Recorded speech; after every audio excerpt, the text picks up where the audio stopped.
Praise the Lord. परमेश्वर ने आप सबको बचा के रखा पूरे सप्ताह। परमेश्वर ने आप सबको आशीषित किया, इसलिए हम प्रभु को धन्यवाद देते हैं। यहाँ पर आए हुए मेरे सब भाई बहन के लिए मैं परमेश्वर को धन्यवाद देती हूँ। आज इस समय के लिए धन्यवाद देती हूँ और मेरे सब प्यारे प्यारे व्यूअर्स सब्सक्राइबर्स के लिए परमेश्वर को धन्यवाद देती हूँ कि आप लोग लगातार मेरा ये मैसेज देखते, मेरा वीडियो देखते हैं, शेयर करते, सब्सक्राइब करते, इसलिए मैं आप सबको धन्यवाद देती हूँ। और प्रभु की महिमा में हम प्रार्थना करेंगे, अपने सर को झुकाएंगे, आँखों को बंद करेंगे। धन्यवाद देती हूँ प्यारे यीशु मसीह, आज के समय के लिए धन्यवाद प्रभु। आज बहुत ऐसे यहाँ पे आप कार्य करो प्रभु। जो भी वचन है प्रभु उसके द्वारा आप हम सबकी स्तुति लो, सबको याद करो, सबके जीवन में प्रभु आप बहुत ऐसे काम करो प्रभु। मैं प्रार्थना करती हूँ प्रभु, आज जो भी कोई बीमार रहेगा, परेशानी में रहेगा, मुश्किलों से जा रहा है प्रभु, हर एक को प्रभु आज याद करो प्रभु और उनके जीवन में खुशहाली लाओ प्रभु। और ये वचन सुनते समय वो सब विचारों से उन्हें आज़ाद कर दो और उनका ध्यान परमेश्वर के वचन पे लगने दो प्रभु।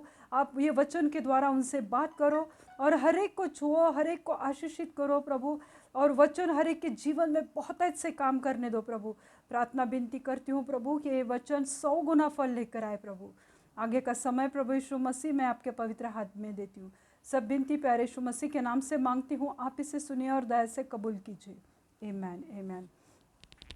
हम अगर आज हम देखते हैं पहला शमूएल उसका 25वां अध्याय और पहले वचन से हम आगे देखेंगे। तो पहले जो शमूएल का जो पहला अध्याय है तो उसमें एक नाबाल करके एक इंसान था। नाबाल, जिस क्या नाम था उसका? नाबाल था और वो बहुत धनी था। उसके पास 3000 भेड़ थी और 1000 बकरियां। मतलब वो बहुत धनी था, बहुत अमीर था, रिच था, पर वो बहुत घमंडी था, मगरूर था। क्योंकि आजकल हम देखते हैं कि लोगों के पास अगर पैसा है, पोस्ट है, कोई ऑफिस में बड़ा पोस्ट है तो बहुत घमंड आती है उनमें। तो इस तरह से इसकी भी बहुत घमंड थी कि वो अमीर था और बहुत घमंडी, ऐसा वो इंसान था। और उसके पत्नी का नाम था एबिगल। एबिगल वो बहुत सुंदर थी उसकी पत्नी और बहुत ज्ञानी थी, परमेश्वर पे भरोसा करने वाली, विश्वास करने वाली, प्रार्थना करने वाली, ऐसी वो एक अच्छी स्त्री थी। और नाबाल एक दुष्ट, गंदी आदतों में पड़ा हुआ, गंदे गंदे काम करने वाला इंसान, पर उसकी बीवी इतनी सुंदर और इतनी ज्ञान से भरी हुई। शायद नाबाल बदसूरत भी हो सकता है दिखने में, पर ऐसा वो नाबाल था। तो हम उसके पहला शमूएल उसका 25वां अध्याय और 3रे आयत में हम देखते हैं तो वहाँ पे लिखा है, उस पुरुष का नाम नाबाल और उसकी पत्नी का नाम एबिगेल था। वो स्त्री बुद्धिमान और रूपवती थी, परंतु पुरुष कठोर और बुरे बुरे काम करने वाला था। वह काबेल वंश का था। काबेल वंश बहुत अच्छा वंश था, पर ऐसे वंश में ये ऐसा गंदा आदमी पैदा हुआ था। और वो मतलब किसी को भी हेल्प नहीं करने वाला, ऐसा उसका नेचर था। फिर एक दिन क्या हुआ कि वो इज़राइल में एक उत्सव रहता है या एक फेस्टिवल रहता है या त्यौहार रहता है कि जो भेड़े हैं ना, तो उनका जो ऊन रहता है ना ऊपर का, तो वो उस ऊन को कतराते हैं, यानी वो काट के फिर हम देखते हैं कि जैसे स्वेटर बनाते, ब्लैंकेट्स बनाते, तो वो ऊन कतराने का जो एक समय रहता है तो वो उत्सव का समय रहता है। और ऐसे समय में वो लोग क्या करते हैं कि जिन्होंने हमें पूरे साल मदद की किसी भी तरह से, तो वो उत्सव का जब पर्व उनका चालू होता है, जब वो फेस्टिवल रहता है, तब वो लोग उनको जिन्होंने मदद की उनको कुछ तो गिफ्ट देते। जैसे हम देखते हैं कि क्रिसमस को भी हम एक लव ऑफरिंग या जैसे बोलते प्रीति से, प्रेम से हम किसी को एक गिफ्ट देते हैं। तो इस रीति से या एक टोकन ऑफ लव जिसे कहा जाता है, लव ऑफरिंग कहा जाता है, या थैंक्स गिविंग कि आपने हमें मदद की, तो ऐसा वो पर्व रहता है। तो उसमें वो लोगों को गिफ्ट देते हैं, भेंट देते हैं। तो दाऊद ने सोचा कि चलो, मेरे पास 400 जवान उसके सैनिक थे और वो शाऊल उसके पीछे पड़ा हुआ था। शाऊल की बेटी मिकल जो उससे ब्याह करा के दी थी, पर शाऊल अपने दामाद के पीछे पड़ा था। तो दाऊद वहाँ से भागकर आया था और उसने सोचा कि मेरे पास 400 या 600 लोग थे कि उनको थोड़ी मदद मिलेगी, राहत मिलेगी। इसलिए उसने अपने 10 जवानों को नाबाल के पास भेजा कि बोला कि जब तुम्हारे चरवाहे मेरे यहाँ थे, दाऊद के एरिया में वो भेड़ों को जब चराने जाते थे, तब दाऊद के जवानों ने उनके चरवाहों की रक्षा की थी। पलिश्ती लोगों से, मोआबी लोगों से उनकी रक्षा की थी, उनके भेड़ों की रक्षा की थी। तो इस तरह से दाऊद ने उनकी सहायता की थी नाबाल के चरवाहों की। इसलिए दाऊद को लगा कि मैं नाबाल से कुछ ऑफरिंग या कुछ भेंट पाऊँ, इसलिए उसने 10 लोगों को भेजा और कहलाया कि हमें कुछ मदद करे और मुझे अपने बेटे की तरह हेल्प करे। तो हम देखते हैं ये जो नामान था, नाबाल, तो वो इतना एरोगेंट था, वो इतना हट्टीले स्वभाव का या घमंडी था। तो जब ये 10 जवान उसके पास गए और उन्होंने बताया कि दाऊद ऐसा ऐसा कह रहा है, तो उसने एकदम मुंह बनाया और उसने कहा कि हम देखते हैं 10वीं आयत में वो कहता है कि कौन है ये दाऊद, कौन यीशु का पुत्र है, मैं नहीं जानता हूँ। अभी दाऊद को सब जानते थे, क्यों तो उसने गोलियत को मारा था, दाऊद ने बड़े बड़े लड़ाइयाँ जीती थी, तो दाऊद को सब जानते थे। पर वो इतना घमंडी और वो इतना कठोर हृदय वाला था कि उसने बोला कौन है ये दाऊद, मैं नहीं जानता हूँ। अगर हम देखते कि राजा फिरौन के पास भी जब मूसा गया और मूसा ने बोला कि हम हमारे परमेश्वर ने कहा है कि हम मिस्र से जाए और कनान में अपनी बस्ती करें, तो फिरौन राजा ने भी बोला, फ़ारो राजा ने, कि कौन है तुम्हारा परमेश्वर। तो इसी रीति से हट्टीले कठोर शब्द में, रूखे शब्द में नाबाल ने ऐसा जवाब दिया। फिर वो 10 जवान वापस दाऊद के पास गए और उन्होंने कहा कि इसने ऐसा ऐसा बोला। दाऊद को बहुत गुस्सा आया। दाऊद ने सोचा कि सबको बोला कि चलो चलो अपनी तलवारें बांध लो। उसने खुद की भी तलवार बांधी और वो बोला कि अब मैं नाबाल के घर पे जाऊंगा, नाबाल को और उसके घर में जितने पुरुष हैं, छोटे से लेके बड़े तक, सबको मैं मार डालूंगा। और उसने तैयारी की और वो नाबाल के साथ, नाबाल के घर में हमला करने या उसके साथ युद्ध करने के लिए वो निकला घर से, अपने यहाँ से। अभी हम देखते हैं कि नाबाल, इस जो नाम है उसका अर्थ क्या है। नाबाल का अर्थ है मूर्ख। वो जो नाबाल था, जो कठोर था, बुरे बुरे काम करने वाला, उसका नाबाल का अर्थ क्या है, मूर्ख। और उसकी पत्नी जो थी एबिगल, एबिगल का अर्थ क्या है, एबी मतलब अब्बा पिता यानी फादर। गल, जो इब्री भाषा में गल का अर्थ है स्तुति करना, तो वो अब्बा पिता की स्तुति करने वाली, ऐसा एबिगल का अर्थ है। और नाबाल उसके टोटली अपोजिट था, वो मूर्ख। उसके नाबाल का अर्थ था मूर्ख, एबिगल का अर्थ है यहोवा की, परमेश्वर की, अब्बा पिता की स्तुति करने वाली। तो ऐसे दो अलग अलग लोग इकट्ठा हुए थे और मूर्ख आदमी के साथ अपनी घर गृहस्थी चलाना कितना मुश्किल होता है, पर उसने वो तो निभा रही थी। तो जब वो युद्ध करने के लिए आया तो किसी सेवक ने आके एबिगल को कहा कि देखो अभी दाऊद आ रहा है अपने 400 लोगों को लेके, और जब उसने भेंट मांगी, उसने कुछ उपहार मांगा या कुछ उसने ऑफरिंग मांगा तुम्हारे पति से, उसने नहीं दिया। और तुम्हारा पति यानी नाबाल तो इतना कठोर आदमी कि उसके सामने किसी को मुंह खोलना मतलब बहुत मुश्किल है। तो अब तू सोच क्या करना है। अभी कहा कि यू डिसाइड कि क्या करना है। एबिगल को वो सेवक ने बोला अभी तू सोच। तो वो एबिगल जो थी वो परमेश्वर के ज्ञान से भरी हुई थी, परमेश्वर की बुद्धि उसे मिली हुई थी। और उसने क्या किया, एबिगल ने, उसने तुरंत गधों को लिया और झट से उसने 10 लोगों को लिया, उनको आगे चलाया और खुद वो इस पे गधों पे बैठ के उसने दाऊद के लिए कुछ भेंट लेकर गई। अभी उसने दाऊद के लिए क्या क्या लेकर गई। तो तब एबिगेल फुर्ती से 200 रोटी, देखो 200 रोटी और कुप्पी दाख दाख मधु और 5 भेड़ों का मांस, 5 सा हुआ अनाज और 100 मनु के गुच्छे किशमिश और अंजीर की 200 टिकिया लेकर गए। मतलब सब ड्राई फ्रूट्स, दाख मधु यानी हनी, वो सब लेकर रोटी। और दाऊद राजा यही चाहता था कि हमें कुछ हेल्प मिले, हमें कुछ मदद मिले, क्योंकि हमने तुम्हें मदद की नाबाल को। इसलिए दाऊद चाहता था कि ये खुशी का समय है, ये उत्सव का समय है, तो तुम हमें कुछ भेंट दे। ये इतनी बुद्धिमान औरत थी। तो जब उसे पता चला कि मेरे पति ने भेंट देने से इनकार किया और वो मेरे पति को मारने और मेरे घर के हर एक पुरुष को मारने के लिए आ रहा है, और वो कितना बड़ा योद्धा है ये एबिगल को मालूम था। इसलिए उसने फटाफट खाना बनाया, रोटी बनाई, मांस बनाया यानी कुछ नॉनवेज बनाया और ड्राई फ्रूट्स अपने साथ लिए, और दौड़ी दौड़ी और फुर्ती से, यानी एकदम एक्टिव थी वो, तो फुर्ती से वो निकल गई।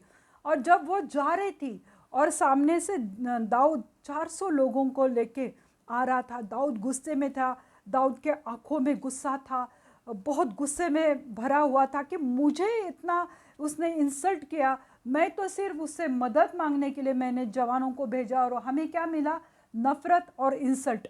इसलिए वो परेशान गुस्से से आ रहा था। और यहाँ से एबिगल जा रही थी। जब एबिगल जा रही थी और बीच में उनका सामना हुआ, तो जैसे उसने राजा दाऊद को देखा तो वो गधे से उतर कर और तुरंत जाके राजा दाऊद के पैरों पे गिरी और उसने उसे नमन किया, राजा दाऊद को। तो उसे पता था कि वो उसका डेयरिंग भी देखो कि शायद दाऊद राजा गुस्से में था तो कुछ कह भी सकता था, या उसके 10 जवान जो उसके साथ थे उनको मार भी देता था, पर वो उसके पैरों पे गिरी। तो उसका मतलब है वो कितनी नम्र थी। और वो पैरों पे गिरकर उसने उसे दंडवत किया। और फिर उसने एबिगल ने दाऊद राजा से क्या कहा हम देखते हैं। पर उसके पहले ये सोचो कि एबिगल ने जान लिया था कि आगे क्या होने वाला है। एबिगल ने भांप लिया था या डिज़र्न कर लिया था कि अगर दाऊद आता है तो मेरे घर में खून खराबा होगा, खून होगा, मेरा पति मरेगा और सब लोग मरेंगे। और ये सब एबिगल ने सोचा था। अभी देखो नाबाल के पास दाऊद ने जो मैसेज भेजा था, वही सेम मैसेज एबिगल के सेवकों ने एबिगल को दिया था। दोनों को सेम संदेश दाऊद के द्वारा दिया गया, सेम संदेश दोनों को मिला। पर दोनों का रिएक्शन देखो, एक ने उसे धुतकार दिया, नाबाल ने दाऊद के सेवकों को बेइज्जत किया, इंसल्ट किया। पर जब एबिगल को मालूम पड़ा था, एबिगल ने तुरंत जो भेंट उसे देनी थी वो लेकर गई, क्योंकि वो आगे का सोचने वाली, वो परमेश्वर का भय रखने वाली और परमेश्वर की ग्रेस से, कृपा से भरी हुई वो स्त्री थी, वो बुद्धिमान थी। तो इसलिए उसने तुरंत परमेश्वर की जो उसे परमेश्वर ने उसे चलाया, तो उसने वो भेंट लेकर वो गई। और 31वें आयत में हम देखते हैं, तो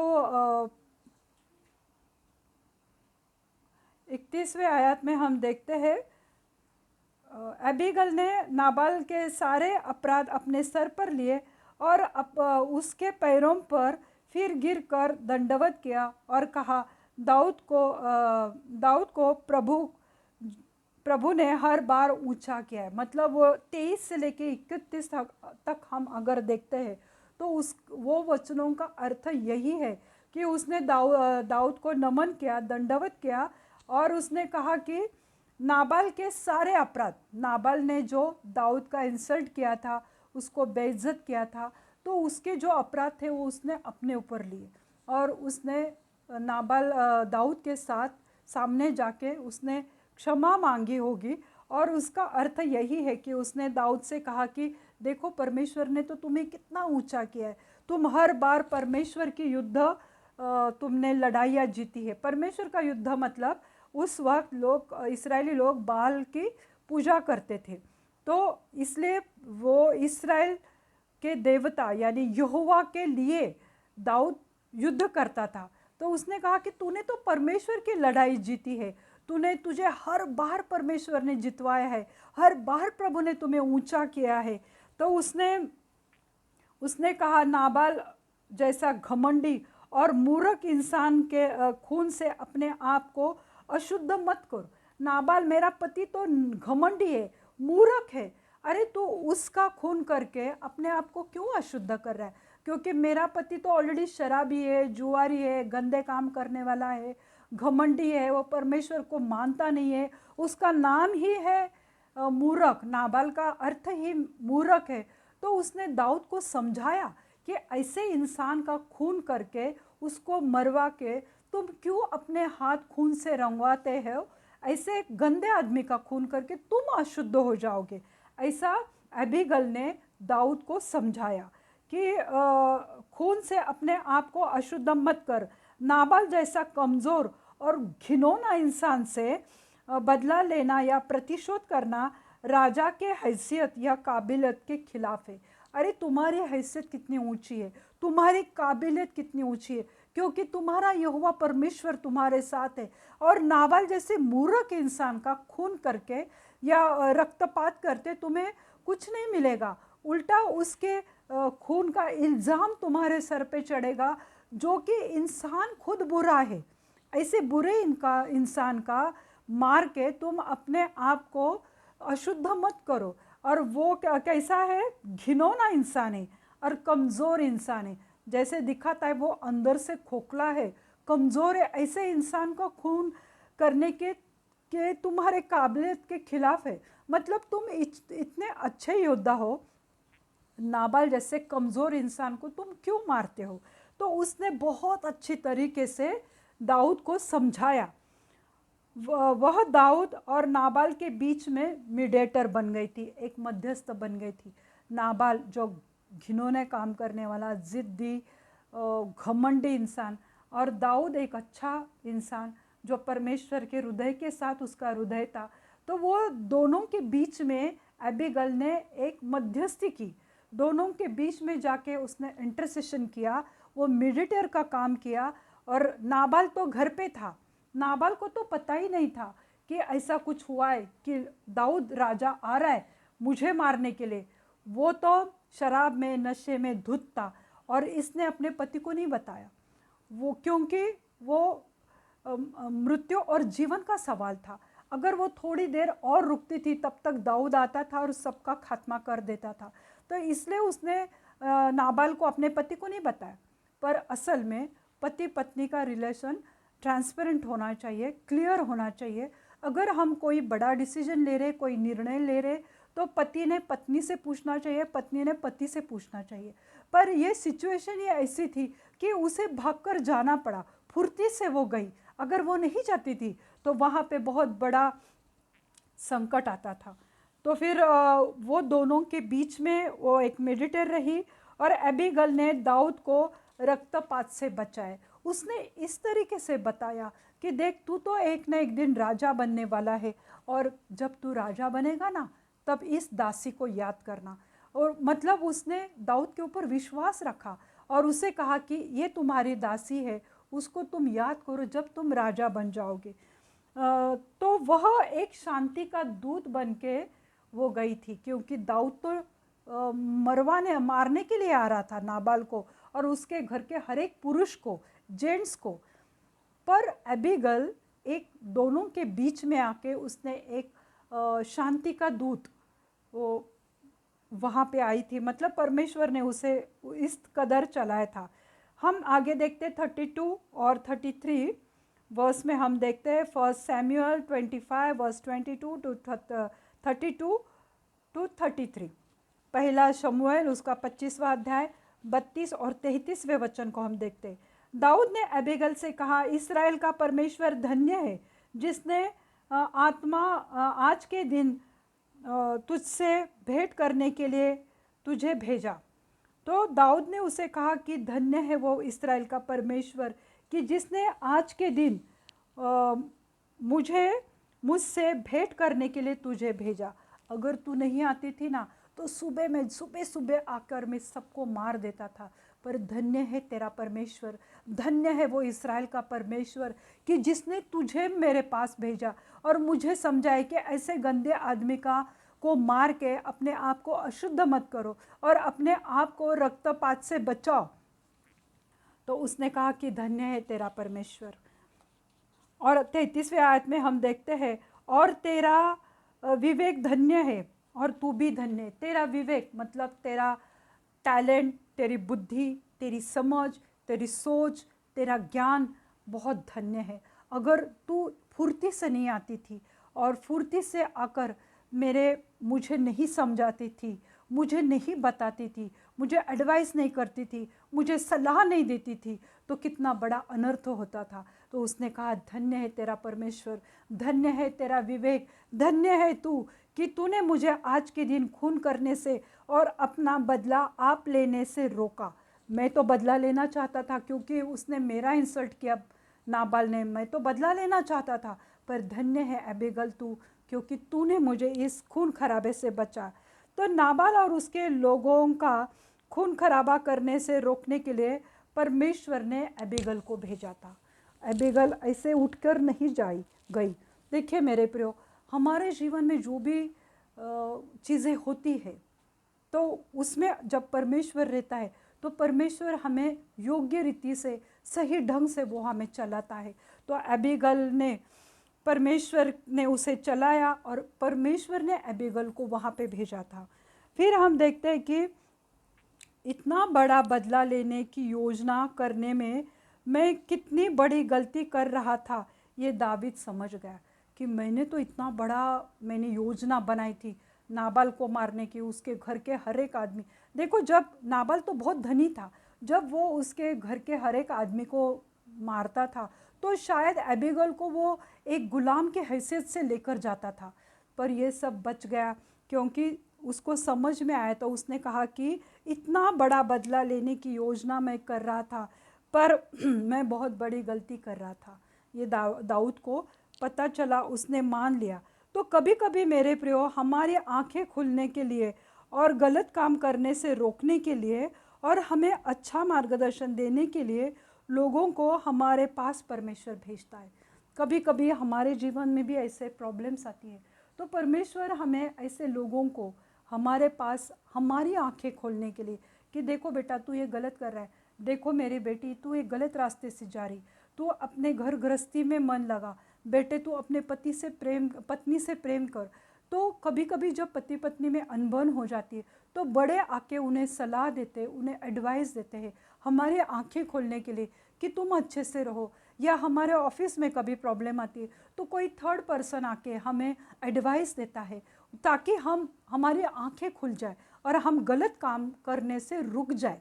तो इसलिए जब परमेश्वर हमें ऐसे लोगों को हमारे पास मार्गदर्शन के लिए भेजता है तो हमें उनकी बातें मान लेनी चाहिए, हमें वो समझना चाहिए।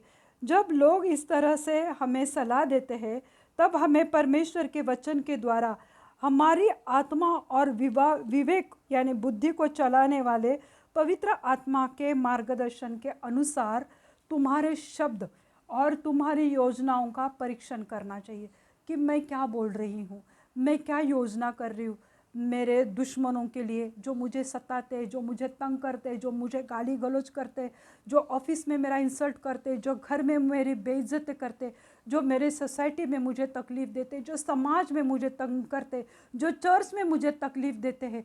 तो हम भी उनके लिए योजना बनाते कि हमने उनसे बात करेंगे, ये हमसे बात नहीं करती, इसने मुझे ऐसा कहा।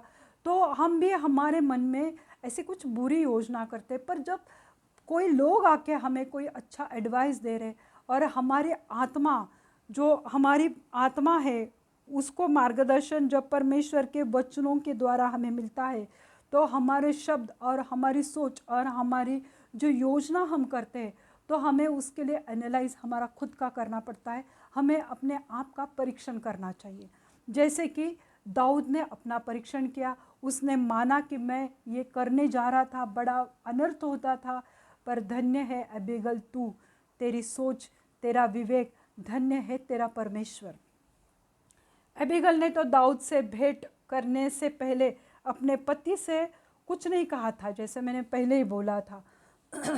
तो जब उसने समझाया और दाऊद ने फिर उसने जो भेंट लाई थी, जैसे मैंने बोला कि 200 रोटी, उसने दाख मधु लाया था, किशमिश, अंजीर, ड्राई फ्रूट्स लाया था। तो दाऊद ने उसका स्वीकार किया और दाऊद ने फिर उसे कहा कि तू अब शांति से अपने घर चली जा। और सब ये प्रॉब्लम वहीं पे ख़त्म हुई मेरे प्रियो। और फिर हम देखते कि एबीगल अपने घर पे आई। घर पे आने के बाद उसने देखा कि मेरा पति तो नशे में धुत है, राजों के तरह वो खाना खा रहा है, एकदम नशेड़ी, नशे में धुत। इस वक्त वो रात को उसको क्या समझाए, उसे तो पता भी नहीं थी कि मेरी पत्नी किधर गई। जो शराबी लोग रहते हैं ना, वो कब खुश होते हैं, जब शराब पीते हैं, और तब उन्हें मालूम ही नहीं कि उनकी पत्नी शायद किसी के साथ अफेयर कर रही है या क्या कर रही है या अच्छा काम कर रही, उन्हें उसकी कोई मालूमात नहीं रहती। इसलिए हम देखते हैं बहुत बार जो शराबी लोग रहते हैं उनकी पत्नियां बहुत बार भटकी हुई रहती है, उनके जीवन में, पति पत्नी के जीवन में कोई खुशी नहीं रहती है। तो एबीगल रात को आई तो उसने देखा उसके पति को कुछ भी नहीं मालूम, नशे में धुत है। जब सवेरे उसकी शराब उतर गई तब एबीगल ने उसे बताया कि क्या हो गया था और वो क्यों गई और दाऊद कैसे आया था तुम्हें मारने के लिए और हमारे घर के सब पुरुष को मारने के लिए। जब उसने नाबाल ने सुना तो वो एकदम, उसको शॉक लगा। वो सोच ही नहीं पाया था कि दाऊद मेरे ऊपर चढ़ाई करके आएगा या वो मुझे मारने के लिए आएगा। तो उस वक्त हम देखते हैं कि नाबाल को एक झटका आया और वो पत्थर जैसे बन गया। अभी झटका मतलब शायद ब्रेन स्ट्रोक हो सकता है, शायद उसे हार्ट अटैक आया या शायद उसे पैरालिसिस का अटैक आया, पर वो पत्थर जैसे बन गया मेरे प्रियो। वो डर गया अंदर से कि सही में मृत्यु मेरे कितने सामने था, और वो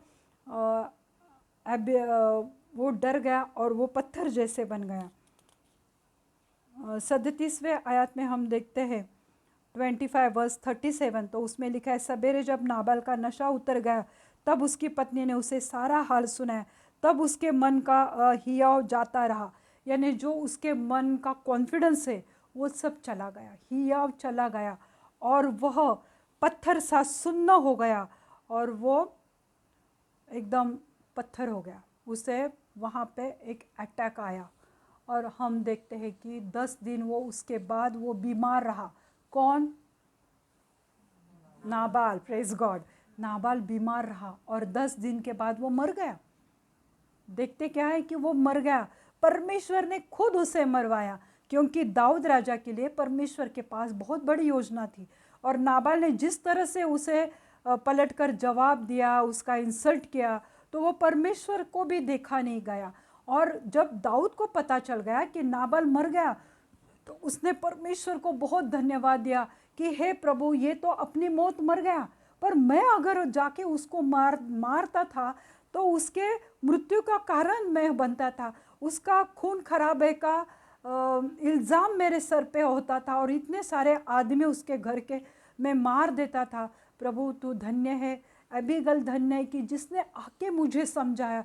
जब उसने समझाया तो मैं समझ गया, मेरी आंखें खुल गई और देखते क्या है कि नाबाल तो खुद मर गया।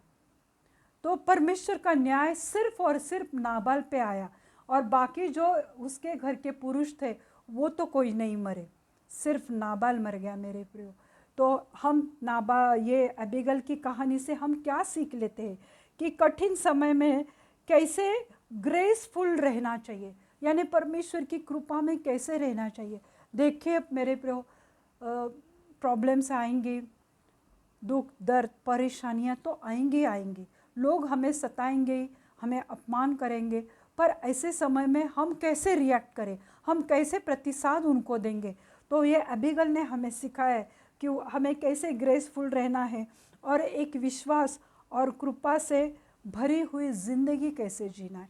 वो विश्वास में गई दाऊद से मिलने को, शायद दाऊद उसे मार देता था, अपनी जान हथेली पे लेकर वो गई और परमेश्वर ने वहाँ पे काम किया। देखिए एबीगल की शादी तो एक गलत शादी थी, क्योंकि गलत इंसान से उसकी शादी हुई थी। क्योंकि देखिए शादी करना तो बहुत आसान है, हर कोई शादी करता है, शादी करना हर एक को अच्छा लगता है, शादी करना तो बहुत आसान है, पर उसको निभाना, शादी अंत तक टिका के रखना, ये बड़ा मुश्किल है।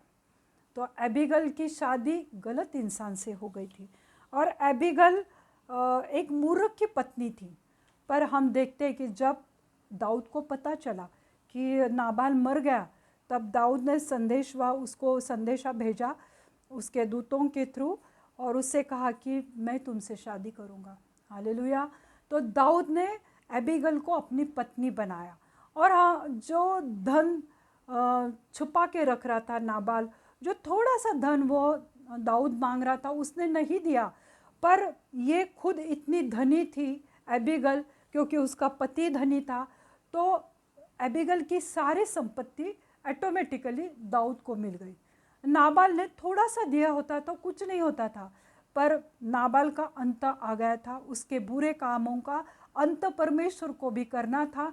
इसलिए नाबाल ने ऐसे गलत शब्द यूज़ किए, और एबिगल की सारी संपत्ति दाऊद को मिल गई। दाऊद ने उसे अपनी पत्नी बनाया, और आगे चल के दाऊद एक राजा बन गया। तो एक मूर्ख पति से वो एक राजा की रानी बन गई। क्यों? क्योंकि वो विश्वासी थी, क्योंकि वो प्रार्थनाशील लेडी थी, वो ग्रेस में रहती थी, परमेश्वर की कृपा में रहती थी। इसलिए परमेश्वर ने उसके साथ भी अच्छा किया। तो एक अच्छी शादी मतलब क्या? हम देखते हैं शादी, अच्छी शादी क्या है? घूमना फिरना, या महंगे महंगे तोहफा देना अपने बीवी को, या बीवी हस्बैंड को देना, या सेक्स की वजह से शादी बनी रहती है, ऐसा नहीं है। घूमने फिरने से शादी टिकी रहती है क्या? घूम कर आए तो भी झगड़ा करते, नहीं गए तो भी झगड़ा करते, गिफ्ट दिया नहीं दिया तो भी झगड़ा करते। तो उससे शादी नहीं टिकती है। शादी टिकती है परमेश्वर के वचन के अनुसार। जब पति पत्नी परमेश्वर का वचन साथ में लेते हैं, वो परमेश्वर के वचन पर वो शादी टिकी रहती, बनी रहती है। जैसा परमेश्वर का वचन कहता है कि जो तीन लेयर वाली डोर है, तो वो कभी टूटती नहीं है। पति पत्नी और उनके बीच में जब परमेश्वर रहता है, यीशु मसीह रहता है, तो वो शादी नहीं टूटती है। तो हमने ये कहानी से ये सीख ली है मेरे प्रियो, कि हमें किसी भी बुरे समय में कोई हमें सलाह देता है, तो वो सलाह हमारे अच्छा के लिए रहता है। तो हमें उस प्रॉब्लम को फेस करना या सामना करना है, तो परमेश्वर के वचन के अनुसार रहना चाहिए। और अबीगल ने दाऊद से कहा कि मैं तेरे सेवकों के पैर धोकर मैं रहूँगी, यानी वो इतनी नम्र थी। आज हम देखते कि प्रभु यीशु मसीह ने अपने चेलों के पैर धोए, इतना नम्र प्रभु यीशु मसीह था। और प्रभु यीशु मसीह ने लोगों की सेवा की। आज चर्च में भी हम एक दूसरे की सेवा करते, हम एक दूसरे की प्रार्थना करके, उन्हें ब्लेसिंग देके, वचन सुना के हम एक दूसरे की सेवा करते। जैसे अबीगल ने कहा कि मैं तेरे सेवकों की सेवा करूंगी। तो इस तरह से मेरे प्रियो, मुझे लगता है कि प्रभु ने आज इस वचन के द्वारा आपको आशीषित किया होगा। हम प्रार्थना करते हैं। धन्यवाद देते हैं परमेश्वर, धन्यवाद देते हैं प्रभु जी। हर एक स्त्रियों को लिए मैं धन्यवाद देती हूँ, हर एक लड़कियों के लिए धन्यवाद देती हूँ प्रभु। उनको आपकी ज्ञान बुद्धि से भरो प्रभु। जैसे अबीगल सुंदर थी प्रभु, उसी रीति से प्रभु आपने उसे ज्ञान से भी भरा था, अच्छे विवेक से उसे भरा था प्रभु। प्रभु मैं प्रार्थना करती हूँ, जितने भी लेडीज़, लड़कियाँ, सिस्टर्स आज मुझे देख रहे, जितने स्त्री मुझे देख रहे प्रभु, हर एक को आपकी ज्ञान से भरो प्रभु, हर एक को आपकी बुद्धि से भरो प्रभु। और उनको ऐसी बुद्धि दो कि वो मीडिएटर का काम करे, एक मध्यस्थ का काम करे, और एक दूसरे के लिए वो प्रार्थना में खड़े रहे, इंटरसेशन करने पाए प्रभु। ऐसी कृपा हर एक स्त्री के ऊपर आज करो प्रभु। हर एक स्त्री को प्रभु आपकी खुशी से भर दो प्रभु। अगर किसी का पति मूर्ख है प्रभु, शराबी है, जुआरी है प्रभु, तो प्रभु उनको प्रार्थना में खड़ा करो वो स्त्रियों को, ताकि वो अपने पति के लिए मध्यस्थी करे प्रभु, अपने कुटुंब के लिए, अपने फैमिली के लिए वो मध्यस्थी करे प्रभु, अपने परिवार के लिए वो खड़ी रह पाए प्रभु। ऐसा कार्य हर एक मेरे बहन के जीवन में करो प्रभु। प्रभु आज के दिन के लिए मैं धन्यवाद देती हूँ, आज के इस वचन के लिए प्रभु मैं आपको धन्यवाद देती हूँ प्रभु जी। प्रभु दोनों को, नाबाल को और अबीगल को एक ही संदेश मिला था, पर दोनों का रिएक्शन अलग था। और किस तरह से प्रभु नाबाल तो मर गया, पर एबिगल एक राजा की रानी बन गई। प्रभु अद्भुत और महान परमेश्वर आप हो, जीवित एक खुदा आप हो प्रभु। आज बहुतायत से प्रभु हर एक के जीवन में एक कार्य करो इस वचन के द्वारा प्रभु। प्रभु आज जो भी परेशान है प्रभु, जो भी प्रॉब्लम से गुजर रहे प्रभु, आज उनके जीवन में खुशहाली लाओ प्रभु, एक खुशी का पर्व उनके जीवन में लाओ प्रभु, उनको खुशी से भर दो प्रभु। जो भी दुखी है प्रभु मन में, जो भी परेशान में है अपने जीवन में प्रभु, उनके लिए अच्छे मार्ग को खोलो प्रभु। जो भी कर्जों में पड़े हैं प्रभु और उसके वजह से वो उनका जीवन दुखी है प्रभु, आज मैं प्रार्थना करती हूँ प्रभु कि आप उनके लिए अच्छे द्वार को खोलो प्रभु, क्योंकि जो द्वार आप खोलते हैं प्रभु उसे कोई इंसान बंद नहीं कर सकता प्रभु। प्रभु उनको कर्जों से आज़ाद कर दो प्रभु। प्रभु मैं प्रार्थना करती हूँ प्रभु यीशु मसीह कि जिनको भी आज जॉब नहीं है प्रभु, उनको अच्छे जॉब से आशीषित करो प्रभु। जो भी प्रभु आधे पेमेंट में काम कर रहे प्रभु, उनके पेमेंट के मार्ग को खोलो प्रभु यीशु मसीह, और प्रभु उनका परिवार अच्छे खुशी से उनको भर दो प्रभु यीशु मसीह। प्रभु यीशु मसीह आज मैं प्रार्थना करती हूँ जो भी बीमार है, कैंसर, एड्स, ट्यूमर के पेशेंट्स के लिए प्रार्थना करती हूँ प्रभु कि उनके जो भी रसोली है, कैंसर की ट्यूमर है, वो निकल जाए यीशु मसीह के नाम से प्रभु। इसी वक्त प्रभु उनको छुओ प्रभु और आपकी चंगाई से उन्हें भर दो प्रभु।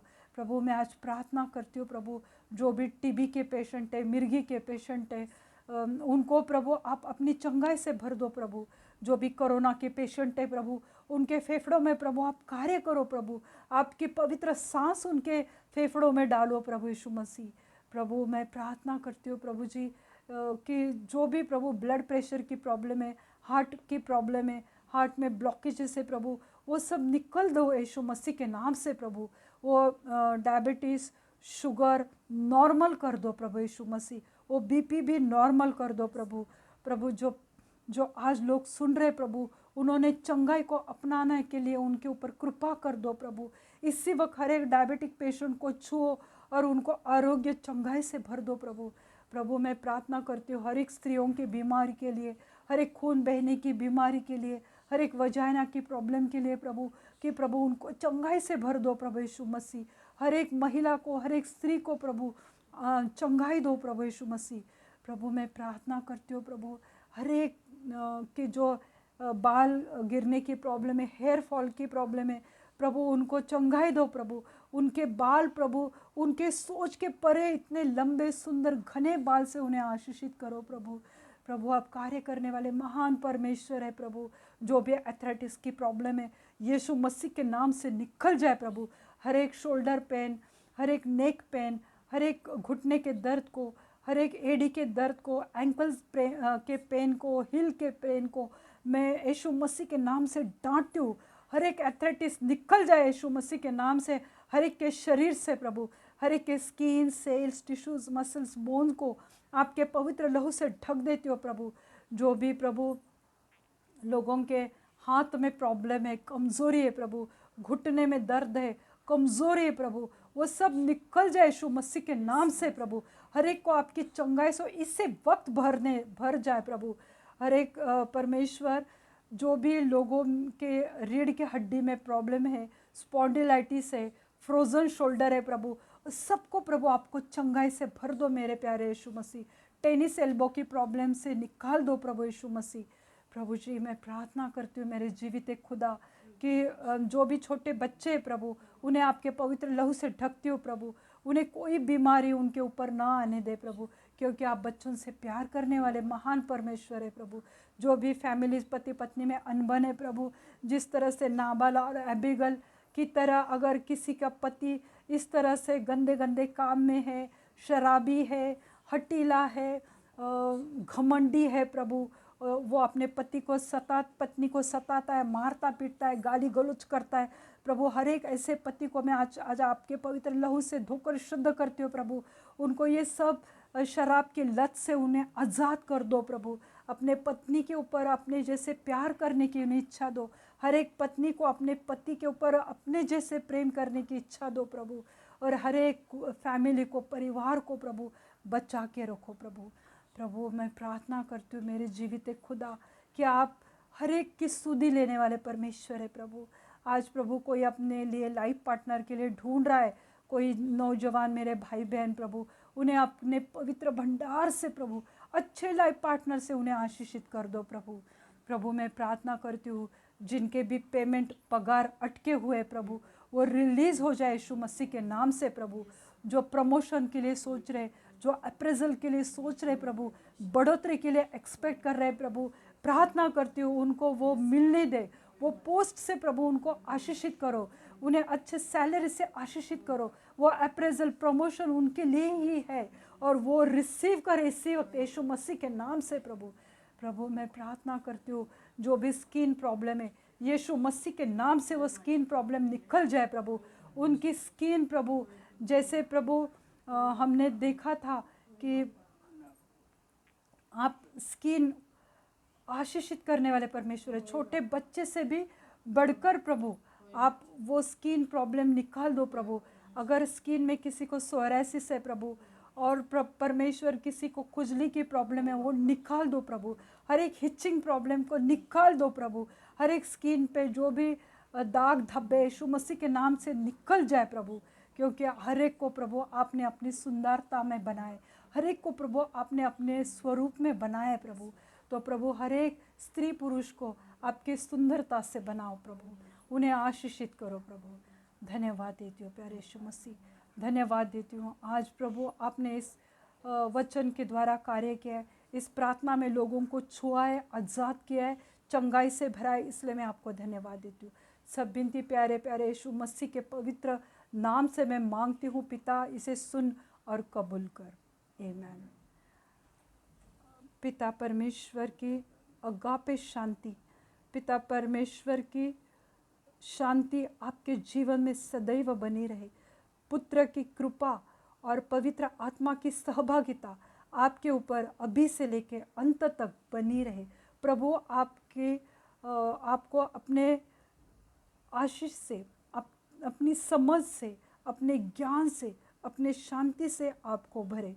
प्रभु अपना मुख प्रकाश आपके ऊपर उंडेले। आमीन। आपने अपना समय दिया, इस वीडियो को देखा, इसलिए मैं आपको धन्यवाद देती हूँ। प्रभु को धन्यवाद देती हूँ। God bless you all. Thank you.